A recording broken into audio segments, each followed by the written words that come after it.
درازی عمر بالخیر پانے کا روحانی وظیفہ عطاریہ۔ پیارے اسلامی بھائیوں اور بہنوں، یقیناً انسان کی یہ خواہش ہوتی ہے کہ وہ اچانک موت سے محفوظ رہے اور اس کی عمر لمبی ہو، یوں وہ اپنی زندگی کو زیادہ سے زیادہ آخرت کی کھیتی بنانے میں کامیاب رہے۔ آج ہم یہ جانیں گے کہ کیا کسی وظیفے یا کوئی عمل کرنے سے انسان کی عمر دراز ہو سکتی ہے یا نہیں؟ اگر ہو سکتی ہے تو اس سے کیا مراد ہے؟ شیخ طریقت امیر اہل سنت مولانا الیاس عطار قادری دامت برکاتہم العالیہ فرماتے ہیں کہ جو کوئی اللہ تعالیٰ کے یہ مبارک نام یا وارثو پڑھتا رہے تو انشاءاللہ اس کی عمر دراز ہوگی۔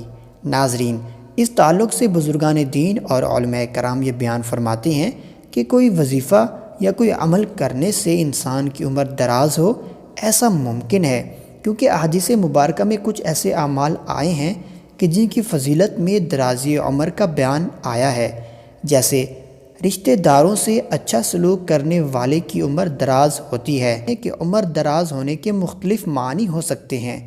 نمبر 1، درازی عمر سے مراد واقعی اس کی عمر دراز کی جائے گی، یا یہ معنی بھی ہو سکتا ہے کہ اس کی عمر میں ایسی برکت آئے گی کہ لمبی عمر سے حاصل ہونے والے فوائد وہ اپنی اس مختص عمر میں ہی حاصل کر لے گا۔ لہٰذا ہمیں صدق دل سے عمل کرنا ہے اور اس کی برکات کو حاصل کرنا ہے۔ مزید اس طرح کی اچھی ویڈیوز دیکھنے کے لیے اس ویڈیو کو لائک کریں اور اس چینل روحانی علاج دعوت اسلامی کو سبسکرائب کریں۔